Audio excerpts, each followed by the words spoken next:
Business करते हुए एक चीज़ का ख़्याल ज़रूर रखा करें कि आपको 2 चीज़ों के ऊपर इन्वेस्ट करना पड़ेगा। एक वो फ़िक्स कॉस्ट, जैसे बिल्डिंग हो गई, जैसे आपका ऑफ़िस हो गया, जैसे आपकी मशीनरी कॉस्ट हो गई।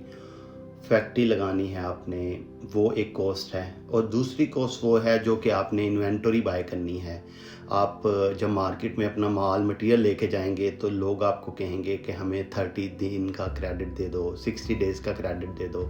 उस 60 डे का क्रेडिट देने पे आपकी एक कॉस्ट आएगी। इसी तरह से आपकी कॉस्ट इन्वेंटरी बाय करने पे आएगी। बहुत सारे लोग गलती ये करते हैं कि वो अगर उनके पास पैसे हैं, 50-60 लाख रुपया है या 20-25 लाख रुपया जितने भी हैं, तो वो ज़्यादातर पैसे अपने एसेट के ऊपर इन्वेस्ट कर देते हैं बिज़नेस के अंदर। यानी कि मशीनरी बिल्डिंग बना लेते हैं, सारा पैसा उस पे लगा देते हैं। लेकिन जब वो बिल्डिंग बन जाती है, अब उस बिल्डिंग को चलाने के लिए आपको माल भी चाहिए, उस बिल्डिंग को चलाने के लिए आपको दूसरे टूल्स भी चाहिए, आपने मार्केट में क्रेडिट भी देना है, आपने लेबर को सैलरीज भी पे करनी है।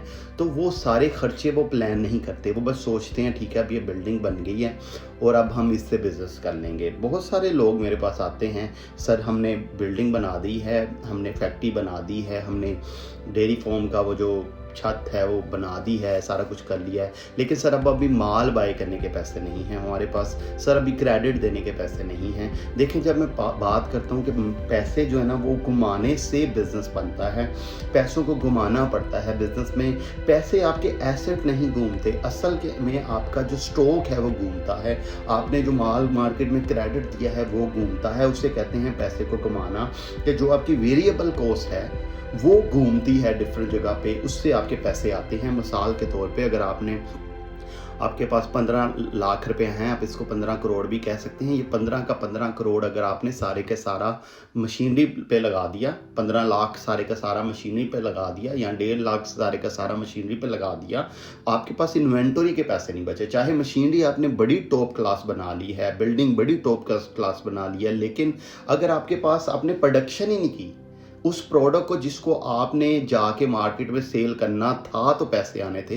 पैसे आपकी मशीनरी से तो नहीं आ जाने, पैसे आपके आते हैं आपकी प्रोडक्शन थे। जो आप माल फिनिश गुड बना के उसको मार्केट में बेचते हो तो उससे पैसे आते हैं। आपकी कोशिश ये होनी चाहिए कि आपकी ज़्यादा से ज़्यादा इन्वेस्टमेंट आपकी इन्वेंटरी के ऊपर होनी चाहिए, आपके वर्किंग कैपिटल के ऊपर होनी चाहिए, आपके स्टॉक के ऊपर होनी चाहिए, आपके मार्केट में अकाउंट रिसीवेबल दिए हैं उसके ऊपर होने चाहिए, जिससे पैसा घूमेगा, मनी व्हील घूमेगी तो पैसे आपके पास आएगा। अगर आप स्टार्ट में ही बहुत ज़्यादा इन्वेस्टमेंट प्लांट और मशीनरी पे पड़ जाएंगे तो ये इशू आ जाएगा। उसके बाद फिर मार्केटिंग स्पेंड के पैसे आपको चाहिए होते हैं।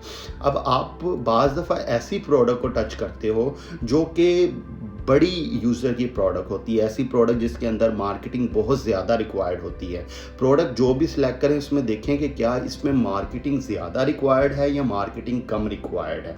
अगर तो बड़ी टिकट का आइटम है, बड़ी टिकट का आइटम क्या होता है कि प्रोडक्ट की प्राइस ही 40,000, 30,000, 60,000 बड़ी प्राइस की आइटम है, बड़ी टिकट का आइटम है। उसके अंदर आप थोड़ी मार्केटिंग भी कर लेंगे, थोड़े लोगों को सेल भी कर लेंगे तो आपकी चलेगा। लेकिन अगर छोटी टिकट का आइटम है, जैसे आपने कोई डिटर्जेंट बना दिया, कोई शॉप बना दिया, कोई छोटी छोटी चीज़ आपने छोटी छोटी चीज़ें बना दी, उसके अंदर आपको 5,000 लाख आइटम सेल करेंगे तो आपको प्रॉफिट आएगा। 5,000 4,000 आइटम से तो आपका मुंह भी गीला नहीं होगा। तो उसके अंदर बहुत ज़्यादा मार्केटिंग, आपको बहुत ज़्यादा लोगों को कन्विंस करना पड़ेगा। बड़ी टिकट के आइटम में कम लोगों को कन्विंस करना पड़ेगा। तो अगर आप छोटा बिजनेस करना चाहते हैं, ऐसा बिजनेस जिसमें आप चाहते हैं कि मार्केटिंग इतनी ना लगे, यानी कम लोगों को कन्विंस करके आपके पैसे बन जाए, तो बड़ी टिकट से स्टार्ट करें, बड़े बड़े आइटम से। और कुछ लोग इसके अंदर जो बेटर अप्रोच होती है ना स्टार्ट में, वो अपनी मशीनरी प्लांट नहीं लगाया करते। स्टार्ट में जो बेटर अप्रोच होती है वो होती है कॉन्ट्रैक्ट मैन्युफैक्चरिंग के। ऑलरेडी मार्केट के अंदर उस चीज़ के, उस आइटम के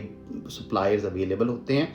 आप उनके पास जाते हो, उन्हें कहते हो कि ये मेरा ब्रांड बना दें। फॉर एग्जांपल अगर आप कपड़े की ब्रांड लॉन्च करना चाहते हैं, बहुत ज़्यादा मैन्युफैक्चरर ऑलरेडी कपड़ा बना रहे हैं, उनके पास जाना होता है, उन्हें जाके कहना होता है कि हमें हमारी ब्रांड का कपड़ा बना दिया जाए। वो आपको कॉन्ट्रैक्ट पे पैसे लेते हैं। इसका मतलब है कि आपने पहले जो 15 लाख रुपया आपने मशीनरी प्लांट एंड इक्विपमेंट पे लगाना था, अब वो सारे का सारा 15 लाख रुपया आपने इन्वेंटरी बाय कर ली या उसको क्रेडिटर अपने जो आपने उधार देना है उसके लिए रख लिया।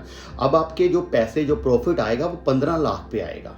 अगर आप वो पूरा 15 लाख प्लांट पे लगा दिया तो प्रॉफिट किसी चीज़ पे भी नहीं आएगा, क्योंकि प्रॉफिट प्लांट है मशीनरी पे नहीं आता या बिल्डिंग पे नहीं आता।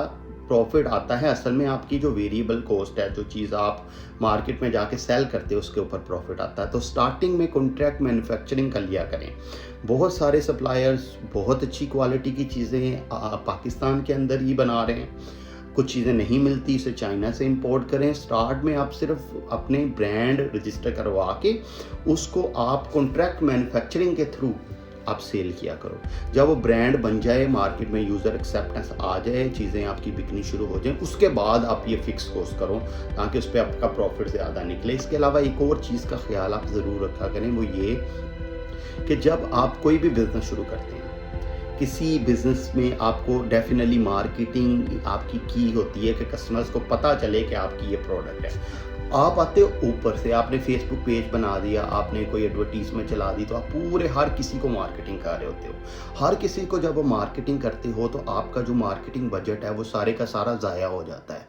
अब बहुत ज़्यादा ऑडियंस जो आपके कस्टमर नहीं भी हैं उनके पास भी आपका मैसेज आ रहा होता है, और आपके जो असल यूज़र हैं जिन्होंने आपकी प्रोडक्ट को बाय करना है उनके पास आपका मार्केटिंग मैसेज नहीं जाता, जिस वजह से आपके बिज़नेस में आप मार्केटिंग तो लाखों स्पेंड कर देते हो लेकिन उससे कुछ भी नहीं बनता। जब छोटा बिज़नेस होता है तो आप ज़्यादा मार्केटिंग ना किया करो, मार्केटिंग पे कुछ भी स्पेंड ना किया करो। सिंपल फेसबुक पेज बना दो, सोशल मीडिया पेजेस बना दो, ऑर्गेनिक मार्केटिंग करो, लेकिन 1 to 1 मार्केटिंग करो। छोटे लेवल पे मार्केटिंग तो होता है ना, एक जैसे सिगरेट का एक कश लगाते हैं ना सिगरेट, इस तरह आपका मार्केटिंग बजट उस धुएं की तरह उड़ जाता है पूरे का पूरा। और आप स्टार्ट में मार्केटिंग हरगिज़ करने की पोजीशन में नहीं होते। स्टार्ट में आप अगर आप छोटे से शुरू कर रहे हो तो छोटा दायरा बनाया करो। जो छोटे दायरे में भी आपके आसपास 500 दुकानें या 500 घर हैं, उन 500 घर को टारगेट करो। वहाँ जब आप मार्केटिंग करोगे तो वर्ड ऑफ माउथ आपका क्रिएट होगा, वो वर्ड ऑफ माउथ आपका स्प्रेड होता जाएगा। उस डाई को बढ़ाते जाओ और वो फिर आहिस्ता आहिस्ता एक्सपेंड करता है। आप ऊपर से आते हो आप फ्लॉप हो जाते हो, मार्केटिंग बजट आपका सारा स्पेंड हो जाता है और आप इवेंचुअली लॉस में जाते हो। जब आप नीचे से दायरा बना के वर्ड ऑफ माउथ के थ्रू और फिर आहिस्ता आहिस्ता बढ़ाओगे, साथ साथ आपका प्रॉफिट भी बढ़ेगा, साथ साथ आपकी सेल भी बढ़ेगी, बिजनेस भी बढ़ेगा, ऊपर भी जाओगे। लेकिन अगर आप ऊपर से आओगे तो फिर आप ऊपर बहुत ज़्यादा स्पेंड करना पड़ेगा, क्योंकि ऑडियंस बहुत बड़ी है, आपका मार्केटिंग मैसेज नहीं पहुंचे।